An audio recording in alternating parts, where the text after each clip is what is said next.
It was one of those evenings when the wind howled through the dry plains, carrying with it the scent of dust, loneliness, and faint hope.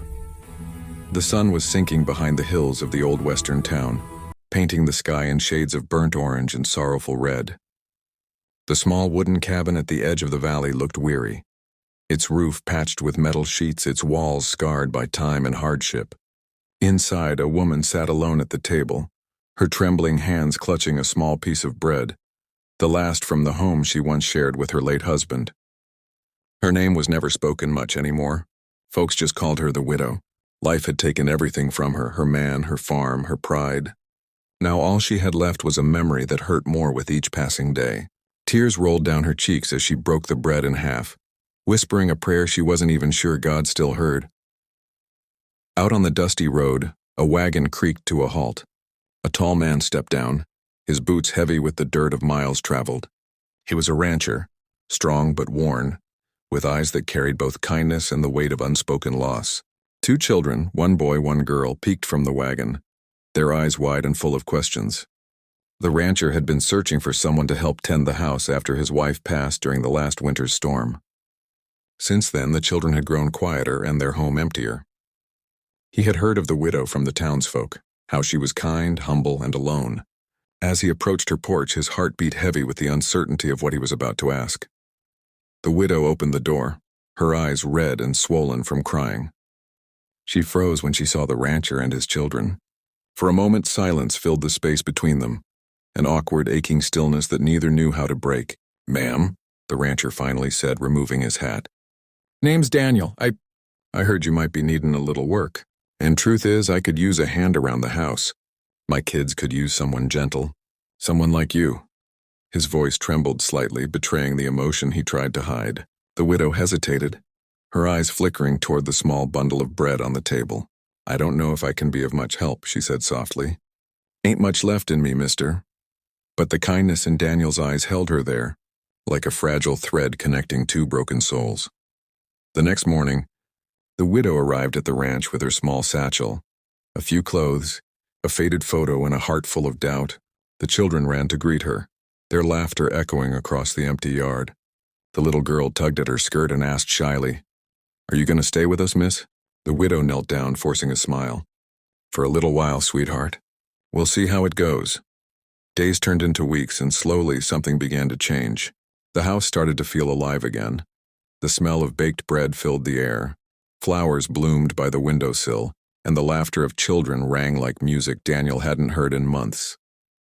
The widow, though still haunted by her past, found herself smiling again. Every night she would sit by the fire, knitting small scarves for the children while Daniel watched from the porch, the warm glow of gratitude in his eyes. But deep down, she feared it wouldn't last. She wasn't their mother. She didn't belong here, or so she told herself. One evening, as the sky turned violet, she overheard the children whispering. The boy said, "Do you think she'll stay forever?" The little girl replied, "I hope so. Maybe she can be our new mama." The widow's heart broke and healed at the same time. She stepped outside, tears filling her eyes. Daniel stood by the barn, looking up at the stars. "You heard them, didn't you?" he said quietly without turning around. She nodded, her voice trembling. "They deserve better than a broken woman, Daniel." He turned to her, his eyes full of sincerity. "Maybe, but sometimes broken people build the strongest homes." His words wrapped around her like a blanket, gentle, warm, and full of faith. The following Sunday, Daniel took the family to church. The widow wore a simple blue dress, her hands trembling as she held the children's little palms. The town whispered when they saw them together, rumors, questions, hope. But none of that mattered. During the service, the preacher spoke about second chances, about how God restores what's been lost when hearts are humble enough to receive it. The widow felt her tears fall again, but this time, they were not tears of pain, they were of gratitude. After the service, Daniel turned to her and said, "You've brought life back into this place, into us. I can't promise riches or ease, but I can promise you a home. Will you stay, for them, for me?" She couldn't speak. Her eyes met his, and the answer was there, clear as day, soft as hope. That evening, they sat together on the porch. The sun dipped below the horizon, and the children leaned against her, their heads resting on her lap. "Daddy," the little girl asked sleepily, "can she be our new mama?" Daniel looked at the widow, his heart swelling with emotion. "If she wants to, sweetheart."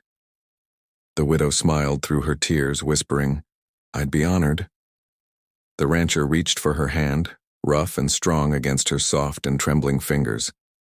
The air filled with peace, the kind that only comes when broken hearts find their way home again. As stars filled the sky, the widow thought of the last bread from her old home, the one she had wept over just weeks ago. She realized now that the bread wasn't just the last of her past, it was the beginning of something new. From loss came love, from sorrow came family, and as the children fell asleep beside her, she whispered a silent prayer of thanks for a second chance.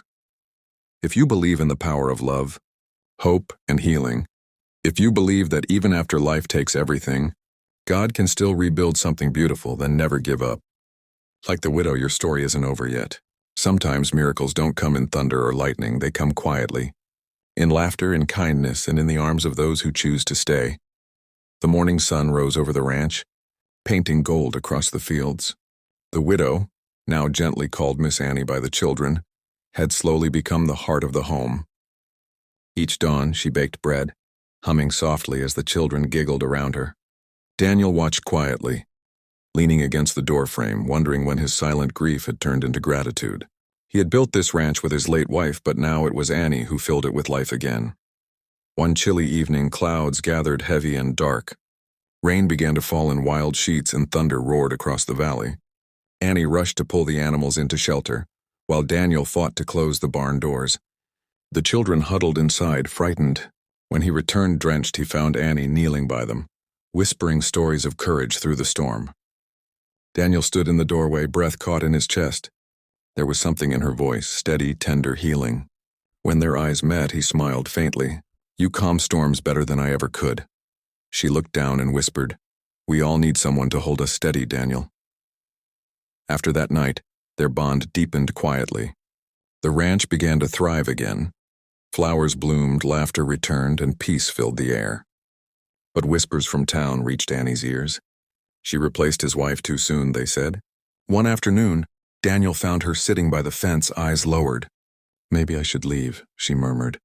He shook his head gently. "Annie, they don't know what it's like to lose everything and still find love again. You belong here with us." Her tears turned into a trembling smile. A few evenings later, as sunset bathed the yard, the children ran up, holding wildflowers. "Daddy," they asked, "and can she be our new mama?" Silence hung in the golden air. Daniel looked at Annie, then knelt beside the children. "If she wants to be." Annie's voice broke as she said softly, "I'd love to." Daniel took her hand, rough from work but warm with promise. The wind carried a quiet peace over the land. The widow who once wept over the last bread from her old home had found something far greater, a family, a home and love that healed every scar. If this story touched your heart, please subscribe to our channel for more powerful stories of faith, love, and second chances.